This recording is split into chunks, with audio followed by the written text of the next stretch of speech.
Well, we had some quarterbacks really step up this week. Bailey Zappi, Zach Wilson, everyone but Derek Carr. Okay, let's start with Steelers-Patriots. The Steelers have now lost to two 2-10 teams in 4 days, but we still hold a playoff spot. Get Mitch in here, please. Yeah. Okay, Mitch, it's 4th down. You just need 2 yards. What are you going to do? You guys want to see the farthest throw you've literally ever seen? Okay, why don't you just try to go for 2? I'd go for 2. Doug, get out. I hate it here. You are more desperate to see Rudolph in December than a kid who was told Santa's not real. Santa's not real? Arthur? I cannot do this with you right now. The Browns might get into the playoffs with their 4th-string quarterback. The College Football Playoff Committee is in shambles. We've also named Joe Flacco our starter. Joe Flacco off his couch is already better than Mitch Trubisky. Joe Flacco is 1 touchdown away from tying Kenny Pickett's season total, and he's played 7 quarters. Can I go? Yes, please go away forever. Jacksonville, Joe Flacco and Jake Browning put up over 300 yards on your defense. I haven't seen you look this bad since Urban Meyer was in a bar. Speaking of Jake Browning, Joe Burrow gave up his suite this weekend to Jake and his family. It was very nice of you. I've heard NFL suites are very comfortable. Just ask Deshaun Watson. All right, on to the worst division in the NFL. Does anyone want to win the NFC South? We would like to. Is that why you put 9 guys on the field? Kinda hoping you didn't see that. Desmond Ridder, through 15 games, now has 11 touchdowns, 9 interceptions, and 8 fumbles. Well, that's almost a triple-double. Arthur, what are you doing?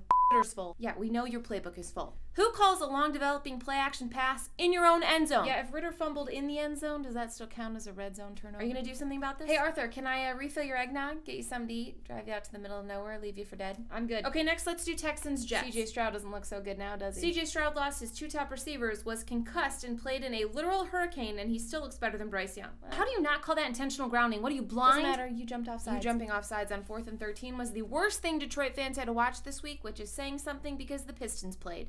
Okay, now one of the more exciting games this week, Ravens-Rams. That was a block in the back. Marlon Humphrey will also be dropping a new podcast episode since he's so good at dropping things. Okay, Panthers-Saints. Now both of your quarterbacks are a downgrade from Andy Dalton.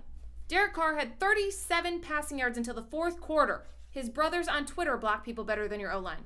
Carr has to be one of the worst quarterbacks I've ever seen under pressure. That is not true. All right, you know what? Come on, you guys. This is what I'm talking about. We made a great effort so far. Let's just keep it up. That's right. We can't have anyone freak out there, okay? We got to just keep our composure. We've come too far. There's too much to lose. We got to just keep our composure.